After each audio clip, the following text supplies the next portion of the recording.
Heart breaking news.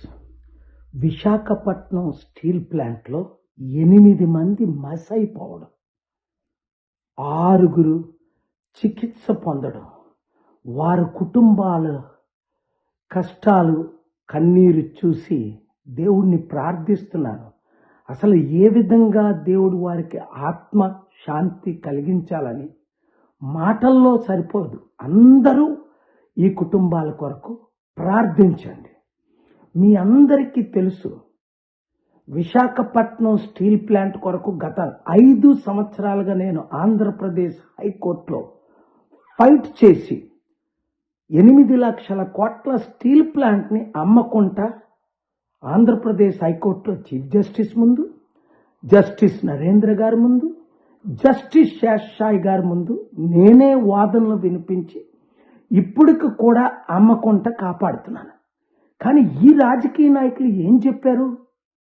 మేము Visakhapatnam steel ప్లాంట్ని కాపాడుతాము, అభివృద్ధి చేస్తాము, అమ్మకుండా ఫైట్ చేస్తామన్న పవన్ కళ్యాణ్ ఏమయ్యాడు? ఈరోజు చంద్రబాబు నాయుడు గారు పెద్ద పెద్ద వాగ్దానాలు ఇచ్చాడు. అక్కడ ఉన్న ఎంపీ, వాళ్ళ బంధు విశాఖపట్నం ఎంపీ, ఆయన పేరు గుర్తులేదు, వీళ్ళందరూ ఏమయ్యారు? ఇప్పుడేమో స్టీల్ ప్లాంట్ మినిస్టర్ వచ్చి కుమారస్వామి టూర్లు చేస్తున్నాడు. ఏంటి ఈ పాపాన్ని దేవుడు క్షమిస్తాడా? ఇలాంటి ఘటన ఇంకొక దగ్గర ఏ దేశంలో అయినప్పటికీ రాజీనామా చేయకుండా ఉంటాడా?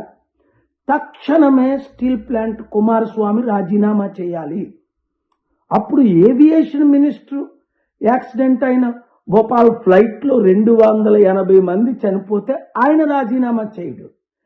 నీట్ పరీక్షల ద్వారా లక్షల మంది యువతీ యువకులకు అన్యాయం జరిగిందంటే ఎడ్యుకేషన్ మినిస్టర్ రాజీనామా చేయడు. దీని అంతటికీ కారణమైన అసలు ఆయన ఎప్పుడూ రాజీనామా చేయడే.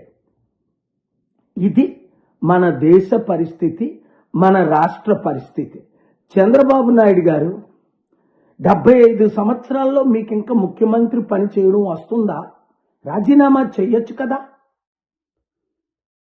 ఎందుకంటే రాష్ట్రాన్ని కాపాడలేని మీరు, ప్రజల్ని కాపాడలేని మీరు, ఇచ్చిన వాగ్దానాలు నెరవేర్చలేని మీరు, ఎవరైనా 6 వాగ్దానాల గురించి మాట్లాడితే 4 కొస్తానంటారు. నేను నోరిప్పి కేసులు పెట్టి ప్రజల కొరకు, ప్రత్యేక హోదా కొరకు, స్టీల్ ప్లాంట్ కొరకు ఫైట్ చేస్తుంటే నా చారిటీలను దోచుకోవడానికి చంద్రబాబు నాయుడు గారు, మీరు, పవన్ కళ్యాణ్, లోకేష్, రామ్ మాధవ్, ఆ బీజేపీ ప్లాన్లన్నీ నాకు తెలుసు. ఎవరితో ఏం చేస్తున్నారు, ఎలా చేస్తున్నారు, ఎలాగ ఇబ్బందులు నన్ను పెట్టడానికి మీరు అనుకుంటున్నారు. ఏది ఏమైనా గుర్తుంచుకోండి, 2009లో 7 ఇబ్బందులు పెట్టారు, మస్ అయిపోయారు. నేను ప్రశ్నిస్తుంటాను. నా విశాఖపట్నం ప్రజల కొరకు ఫైట్ చేస్తాను. నా తెలుగు రాష్ట్రాల కొరకు, ఆంధ్రప్రదేశ్, తెలంగాణ కొరకు ఫైట్ చేస్తాను.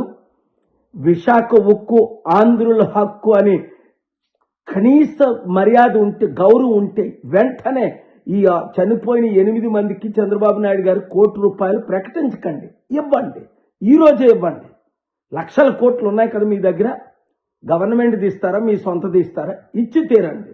2, పవన్ కళ్యాణ్ న్యాయం చేయలేకపోతే, సెంట్రల్ గవర్నమెంట్ నుంచి ₹1 కోటి ఇప్పించలేకపోతే ఈ 8 మందికి, గాయపడిన వాళ్ళకి 50 లక్షలు వెంటనే రాజీనామా చేయాలి.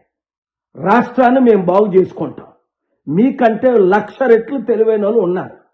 నా మాట వింటారు. రండి, సమిట్లు పెడదాం. ఇప్పుడైనా వస్తారా?